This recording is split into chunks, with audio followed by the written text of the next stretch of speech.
Welcome back to another episode of the Startup Junkies podcast. Today I'm joined by Caleb Talley and Jeff Amerine. How you guys doing today? Glad to be back. It's Bourbon Tuesday. Bourbon Tuesday. Everybody knows Bourbon Tuesday. Well, today we're joined by Evan Mullins. He's a data scientist turned entrepreneur and founder and CEO of Pebble Marketplace. How you doing today? I'm doing well. Thanks for having me. Excited to be here. Yeah, glad to have you. So tell us a little bit about the origin story. As I look back on it, I was thinking more about this. I think my entrepreneurship story started a lot earlier than I think I realize now, especially now that's official, So as I have my own business and stuff, I look back whenever I was a kid, I was always kind of a schemer, always coming up with like creative solutions. Mm-hmm. I drove my parents crazy because I would come up with just, if I wanted to go do something on a Friday night, I always found a way to make it happen. Mm-hmm. Or if I wanted to get something of my parents to buy me something, I could always find a way to pull the money together. They advanced me $200. It's like, fine, I'll work it off and do these things. And I was always coming up with solutions that they had trouble like finding logical holes in. And, and my parents, they were always game. And I realized now that they were kind of allowing my creative problem solving to flourish. But in college, I always had one semester I had 3 different jobs at the same time, and that was a little crazy. And then even after college, I started doing freelance stuff, and after my graduate degree, I was doing freelance stuff in data science and trying to find that edge where I could find new experiences and grow my skill set and do and that sort of thing. It kind of was a long time in the making. And at the time, I also grew up in a little bitty town. So the idea of a startup, the idea of being an entrepreneur was not really a common concept. What was the little bitty town? I grew up in a little town called Sweeney, Texas. Sweeney, Texas, which is near, what's it near? So if you know where Lake Jackson or Freeport, maybe Surfside Beach. Okay. Down. Okay. And so most of the time I just say I'm from near Houston. Okay, it's gotcha. about an hour away, but that's kind of the general. Yeah. Gotcha. Even closer down the coast. Yeah, down the Gulf Coast. Very good. Yeah, about 3,000 people. So. Nice. Yeah. So not a whole lot of tech companies getting going around in that area, but so it just looked different. I didn't really have that mental model for me to put my personal experience, my personal strength inside of, So a couple of years ago, I started doing some consulting, and that grew into this idea that I wanted to do a freelance, or not freelance, but like an analytical consulting firm for small businesses. And so I always kind of had a soft spot for small businesses, and that it just didn't work. It was one of those ideas that I think it has value, but actually getting the businesses on board is just really hard. And it's where I learned a lot going into Pebble, was that I knew that small businesses, they really value their time. It's really hard to get on their schedules. Yeah. And it's really hard to get them to pay for things if you can't immediately show what it's going to be worth to them. Mm. And so things like analytics is hard because you, as an analyst, as a data scientist, I know what I'm going to do. I know what these machine learning problems can do for you, but it's going to take time. It's going to take time for them to show their ROI. And, but with this idea, I really got into the world of small businesses, and I started in Shopify specifically. I got used to the data, and then Pebble came up in my head. So Pebble is essentially a marketplace for small businesses. And what happened was last Christmas, in the midst of the pandemic, I was trying to buy Christmas gifts, and I was like, I really don't want to buy this stuff off Amazon, and so, but I'd love to buy it from small businesses, but it's really hard. It's really hard to do. So, you have something in mind. You want to buy, maybe you just want to buy a coffee mug for your mother-in-law, something like that. But where do you want to buy it from? Who do you want to go? You got to think of all the businesses. You got to go to their websites, and you got to comparison shop and find something, and then buy it from a small business. So you got 10 tabs open, And so I thought there's got to be a better way, a way that you can search by product and find the results that you're looking for, like see all that stuff side by side, but see it from the businesses that you actually care about, the businesses that you want to support. And that's effectively what Pebble is. And so it kind of grew from there. And that's really where a lot of my entrepreneurship kind of began to solidify, where I realized what I was doing was I'm starting a business. This is what we have to do. And luckily Jeff was here to help me through a lot of it, kind of tell me, answer some of my stupid questions. Oh, they weren't stupid. I mean, they were good questions. There are stupid questions, though, just so their audience knows. Whoever said there are no stupid questions, believe me, there's some stupid questions. Yeah. But Evan has not asked any stupid questions. They've all been good and timely. Yeah, we've always had good conversations, for sure. So yeah, that's the biggest part of it, is just getting to that. The creative problem solving has kind of always been a part of my life, and I a lot of what's funny is, like, looking back on it now, I realize that, especially growing up in a small town, being kind of a creative problem solver who's kind of skeptical of things and there's always kind of pushing boundaries, like, isn't always a great place to be in like tiny little towns. So I was always kind of a pain in some of my teachers' thoughts. So as a data analytics guy, and somebody that I'm sure has a penchant towards having the empirical evidence to back up a decision, how do you reconcile that with the fact that in a startup you never have complete information? Oh, it's horrible. It's awful. I was actually just talking to my business partner, Ben Farner. He does all of our development stuff and is incredible at what he does. And I was like, Ben, the hardest part about this is that I'm constantly making decisions with partial information at best. Yeah. I am constantly making decisions with any information at all. And so trying to figure out marketing stuff. I don't know anything about marketing, but it's probably the biggest part of our business. Sure. Make or break us. And what do? What is a marketing consultant? I had no idea 5 months ago. So yeah, it's tough. So what are y'all doing for marketing? Yeah, so we worked with a local consultant here, Jarrett Toms, and she helped us really get our foundation started. And so we have some advertisements and stuff. So you're following a lot of really traditional avenues, Facebook ads, Instagram ads, we get Google ads. We're also working with a really cool company called Black Label Creatives. They're out of Rogers, and they're doing digital content stuff for us, and they've created one video for us, and we're starting another engagement with them to do some more. But it's a lot of aware. They also have done some Instagram engagement for us, and they're really good at what they do, and they have been probably the biggest find for us because they're also really committed to us too. So we've kind of found a good partnership. They're just getting started too. So and we just kind of see our futures kind of working together. We can benefit each other, and so finding content and creating content to engage people. Which is also just kind of hard to do. Like, how do you compete in this market is really tough to do. There's so many people who that's what they do with their full-time lives, and here we are just kind of doing it as a startup, and it is really tough. But talk about what the deal is for the small business. Why these small businesses that are really good and have local following, why should they want to work with Pebble?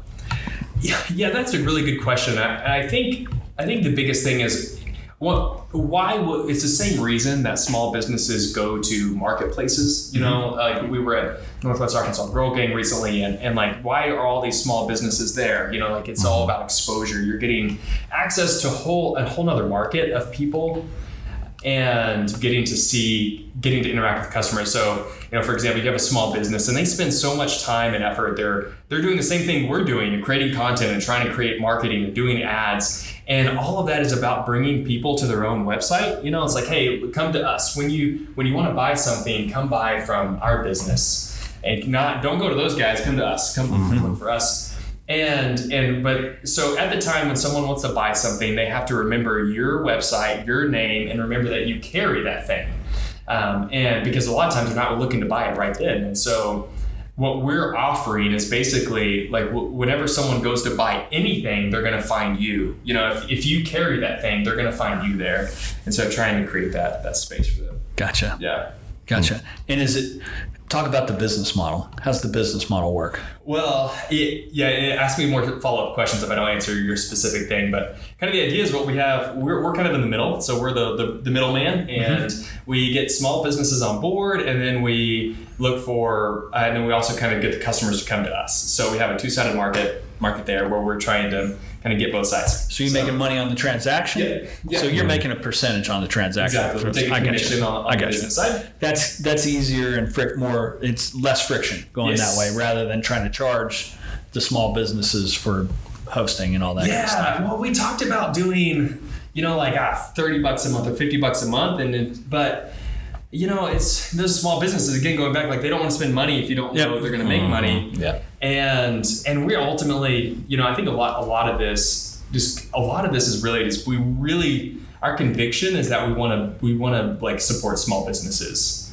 in our world. I think there's just so much against them. There's so much pressure from these giants that are pushing down on the small businesses. And even like, so like take Amazon, for example. Small businesses can sell on a place like Amazon or Walmart or put their stuff up, but their commissions are going to be twice what they're going to pay with us. And then they're going to be competing against companies from all over the world, and their prices are not going to be comparable because of the supply chains, and it's just, but at the same time, it's like you don't have that, there's not that local buy-in. People don't care. And whenever you're on Amazon or people, you're not buying from a place that you care about, you don't know. And so our conviction is that we want to help small businesses get more customers. We want to do what's kind of best for them. And the customers are here. Like we really believe that they're ready, and we're just trying to connect them, trying to get them together.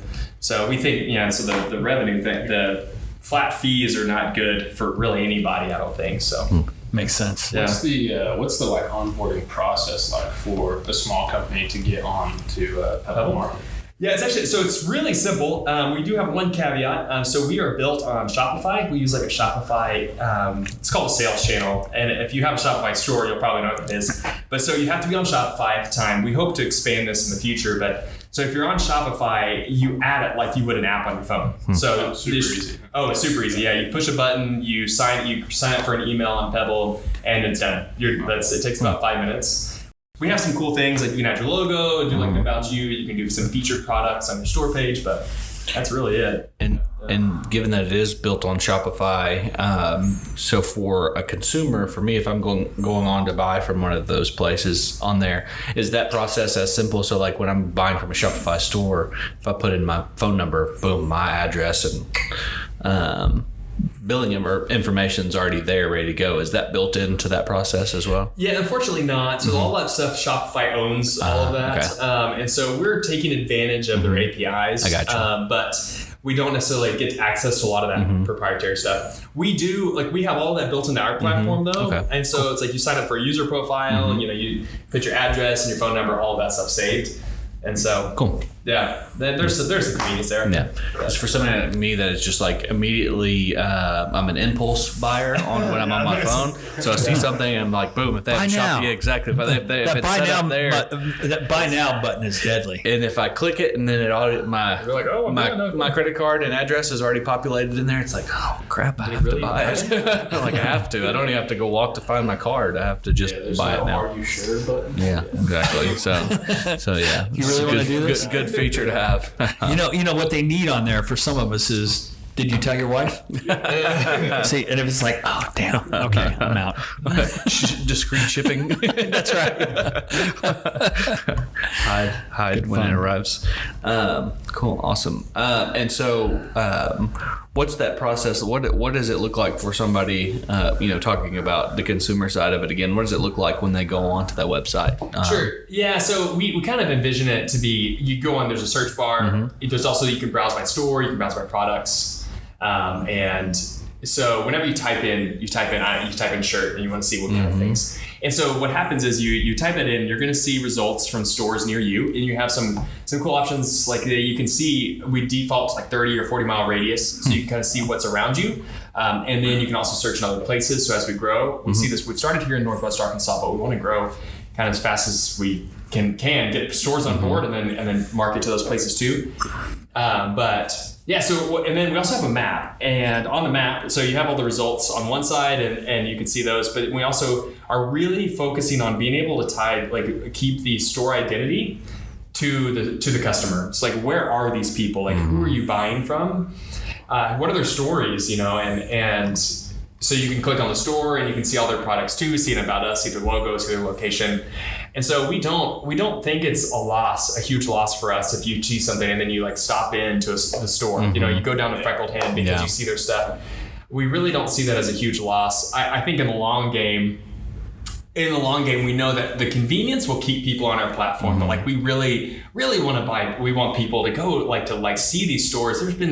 It's wild as I've lived here, I guess for about 4 years now, and the places I've discovered in this journey, like there's so many cool businesses here, and there's so many cool here in Northwest Arkansas, and there's so many cool little stores that I had no idea even existed.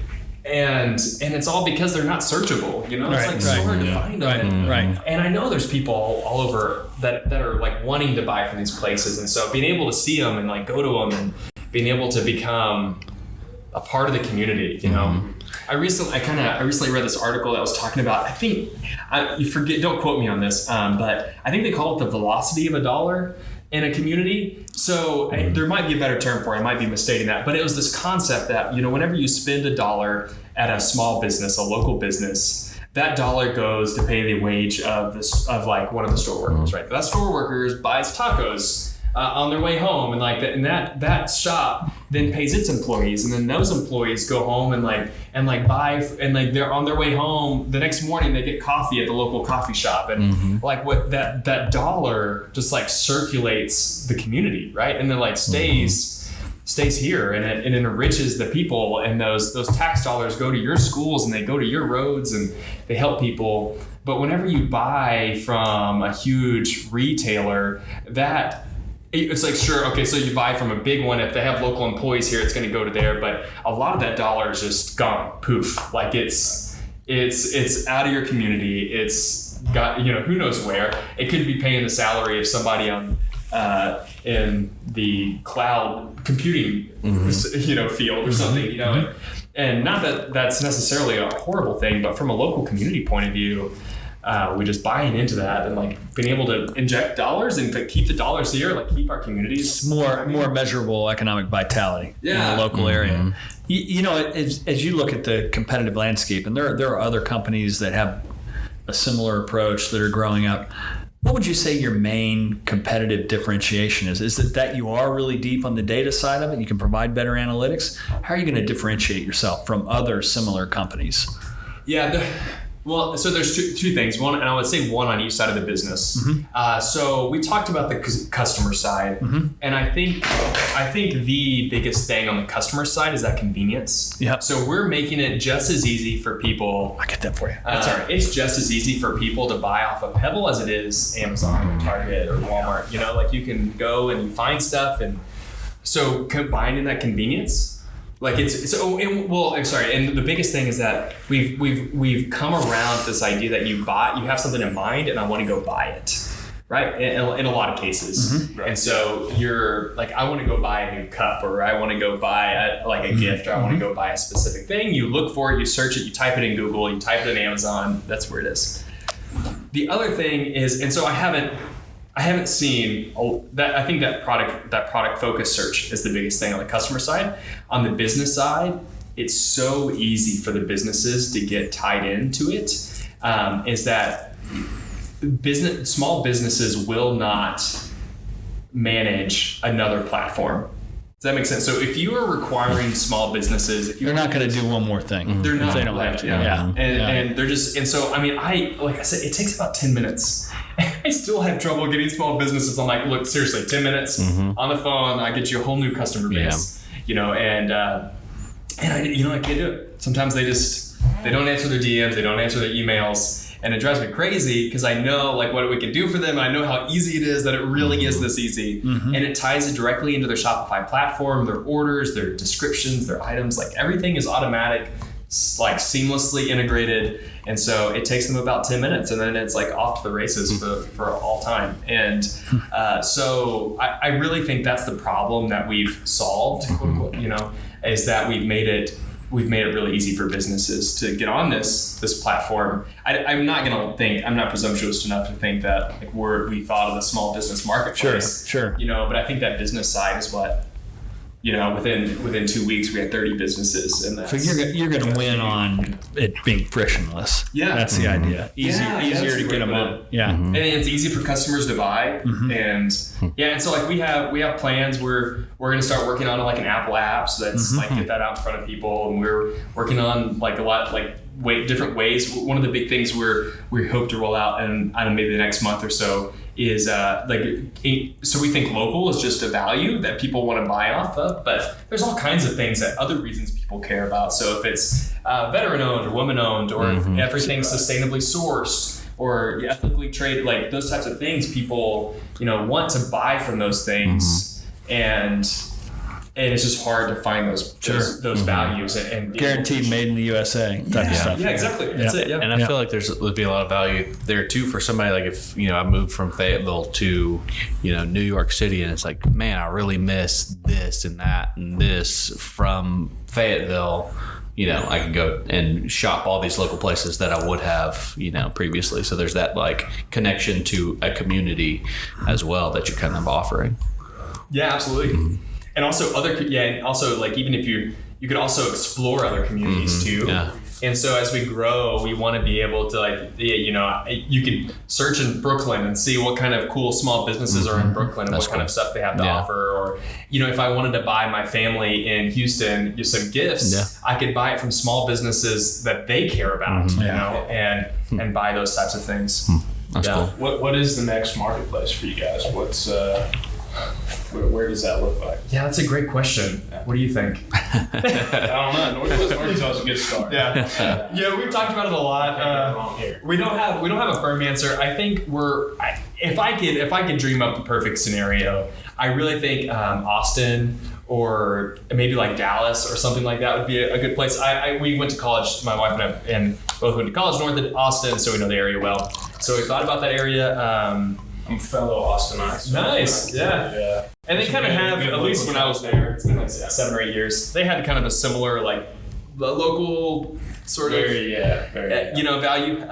But I think I would be remiss to also focus on places like Little Rock and Tulsa and places that are a little closer. I'm really hoping that those places will grow naturally, just as like sort of geographically. For example, we reached out to a company in Little Rock that it just happened naturally because they were tied into the Northwest Arkansas community, and it's just an extension of those places. So I'm really hoping that we don't have to spend a ton of marketing dollars going out there, and that we can kind of those will naturally as we kind of go to other places. But yeah. And to your point about it just naturally, like the natural connection, say you're working with a boutique here and they probably supply some of their stuff from the local chocolatier or the local this, and there's that just natural thread to each of these different local entities. I feel like they kind of would just unfold. Yeah, absolutely. Absolutely. That's so when you go to that part of Texas as part of your rollout, which of the barbecue places are you going to get on the site first, and why? Oh man, so food is one. Food is one of our. I don't know how they would sell it on Shopify. That would be the remiss. Let's just say you're going to figure it out. Oh man, if we could. This is a local knowledge question. Oh man, so one of the best meals I've ever had was Cooper's Barbecue out in Llano, Texas. Okay. We were on our way back from backpacking in Big Bend. And I survived off of like tortillas and like packaged tuna for like 4 days, and we're on the way back, and we stopped in Llano, some Cooper's Barbecue. Man, I ate way too much food, but that was incredible. What's the one in Taylor, Texas? Little town of 2,800. You know what I'm talking about? Taylor. Is that Beards? The name is escaping me right now. I can't. But this place has got it's a shack. Like another ship of bourbon. It's a shack of a place. This was a place that was super highly rated, and there was a mile-long line to get into it. The town only has 3,000 people. Wow. We found it en route to the Shiner. Oh yeah, it's like it's southeast, isn't it? Like no, this one is Taylor is kind of northeast of Austin. There's a few of them on the east side. Anyway, so I grew up. If you go up, we always drove through. I And you probably eaten there, but it was. I mean, they had the dinosaur bone barbecue. It was just like, oh my god, it was great. We need to Jamie pull that up. Yeah, and we do. We need that. Look that up. Somebody like that, yeah. In Taylor, Texas. I can't write. It's right on the tip of my tongue. But anyway, and it's been there. Well, Franklin's in 60 downtown years. Austin's kind of a legendary one. But I never Lockhart's another one, Yeah, right? Lockhart's. That's it. Yeah. I never braved the lines at Franklin's. Just What about Gray Mesquite? You've been No. Gray Mesquite? God, that's a good place. I like that. I'll have to- So we got Louis Muller, That's Davis, it. Louis Muller. That's it. Louis Muller. Wow, first one. Louis Muller. That's it. They have a perfect, nationally rated. 5 stars with It's 1,700 outstanding. reviews. Wow. It's a town you would never have a reason to drive through, but make a point of going through there. It's amazing. shut up. Anyway, sorry. Now I'm hungry. Talking about Texas, you can't avoid barbecue. No doubt about it. So are there plans for that as far as having a food element to that? You said Shopify kind of makes it difficult. That is a big, Shopify's a big qualifier to that. And so right now, if you can sell it on Shopify, you can sell it on Pebble. It's kind of our thing. So, that's a good question. I'm not sure how that would work. We have thought about what it would look like to incorporate other platforms and stuff, but right now, our biggest thing, you'd have to, we could probably work with some people to figure that out. So, And you so far, as you look at how you're growing, you bootstrapped this so far, right? It's all been your own resources and just trying to get out ahead of it, get revenues going and whatnot. got it. Do you see, are you going to continue to self-finance, or at some point when you get enough traction, you decide to raise some money? That's a good question. So it kind of depends. It kind of depends on how fast our revenue grows. So I am not opposed to getting investors, but if we can do it on our own, You should. It's this our business model is just the ultimate version of scalability. Is that we have everything everything being cloud-based, we can just put more money into the servers, and the website becomes able to handle more capacity with marketing, and increase our database size. All of it is, and all of that stuff is fairly affordable from really from an operating point of view. So it kind of just depends on how much we're spending on marketing. How fast do we want to grow is probably the biggest question there, and so. Yeah, and that's a tough question to answer at the moment, as we're looking to grow. So, it'll probably just depend on what opportunities come up. Yeah. Gotcha. Well, we'll ask the one that we typically ask when we're trying to land the plane. Now that you've been through this, if you could take all the knowledge you have now and your experience and all your accumulated education experience as a data scientist and tell your younger self a few words of advice, what would that advice be? Roll the clock back, 6, 8, 10 years. Man, that's tough. Yeah, I was like, well, I might have two things, because I think one is that I look back, I told the story about how I was always scheming and doing stuff. I was like, I wish I could go back and tell myself that was actually like an asset and not a liability. I spent so much time trying to figure out if I was kind of a bad person for just being so conniving at times. But I'm just... Actually, on one of your previous episodes, I heard you say that us as entrepreneurs, it can be kind of unemployable.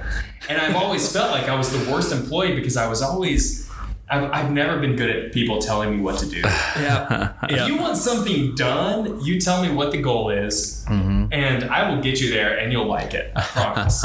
But don't tell me how to do it, because you're going to hate the results. Yeah. I'm going to hate it. You're going to hate it. This is why you're never going back to the corporate world. Oh, yeah. And good on you. Yeah, that is one that's the one thing that's, if I could get investing so that I could get 100% into it, it's probably going to be the decision factors. Yep. But I wish I could just tell myself that was actually, and so I could lean into it rather than trying to kind of figure out why am I always seeing better ways to do things. Yeah. And sometimes I'm like, your way's fine. It's a fine solution, but it's not my way. So, so I always had I felt like I had friction. So just become one with the affliction. Yeah. It's Just realize, embrace it. Embrace the affliction. Yeah. Yep. Yeah. But I didn't have a mental model to put this into. That I hate, maybe you're just really entrepreneurial and you need to build your own things and so I've always had trouble, in a corporate world where you have to work your way up and you don't get to be a manager of a team until you had 5 or 8 years of experience. But as 2 years into my job, I was like, I can manage this team better than anybody I've ever met. Maybe that's being a little bold. But I was like, don't promote me and just like let me have more responsibility, because that's the way I grow. I want to learn. I want challenges, and this is not challenging to me to just do things you tell me to do. And at the time, I just thought it was because, so I've kind of had a somewhat, I don't know what's the word, but like untraditional career path. I've switched jobs too much because I've always been looking for more challenges and ways to grow. And now I realize it's because what I really wanted was I wanted to be able to control my own growth and control my own problems and do my own thing, That's one of the main motivators for people that finally take that entrepreneurial step. It's not so much that they want to stack up a bunch of money. It's that they want to own the results of their actions. They want to have that autonomy to say, this is something I created from my own wits, and I went and did it, win or lose. And you don't ever get that in a corporate setting. There's most corporate settings, you've got one person doing the work, and you've got 5 people watching them on one side and another 4 people evaluating them on the other side, and it's debilitating. And it sucks the life out of you. Now, on the other hand, when you're in the startup world, you don't have any of that. And so you end up being the janitor and the cook and everything else in the early days. You don't want to be the janitor, and you're like, why did I get myself into this? Exactly. It's like, I'm the CEO, but I'm also the janitor. Let's clean the floor. So, it's different. No, that's good. I think that's good advice. So the main advice to your younger self would be just accept the fact that this is normal behavior for an entrepreneur. It's clearly abnormal, but it's normal for an entrepreneur. I might have a second thing too. Something I've been thinking about recently and something that's really inspired my is this idea of this idea of conviction. And you kind of mentioned there's you don't always stack up a lot of money, but I feel like a lot of people get into businesses and they do things to stack up that money. But you can always tell. You can always tell when they're doing it for money, and whenever that conviction's not there, there's always something lacking. And whenever anybody who's ever had whenever you look at the people who've made impact, like lasting, really effectual change, they've always been driven by some type of conviction. And they've always done something that might be a little extreme or a little dramatic, but they've always had that conviction to go and do something. And I have never been the most dramatic person, almost by a rule. I can be analytical and very reasonable and rational towards things. And so there's almost a sense of pride that I wasn't very dramatic. But now I wish I could go back and tell myself to be like, okay, you don't have to be, you can be analytical, you can be reasonable, but be convicted about things, And it was hard to distinguish that. It's hard to separate that from what I was. Those two things. Like, I don't want to be dramatic, but I want to be convicted. And so I wish I could go back and tell myself to look for things where you feel convicted. Look for things that you can really affect change and you can really be a part of something. And I think that's what I've really. It's one of the most meaningful things, and I hope that comes through when I'm talking to small businesses when I'm doing things is that I really am convicted by this idea that small businesses are the backbones of our community.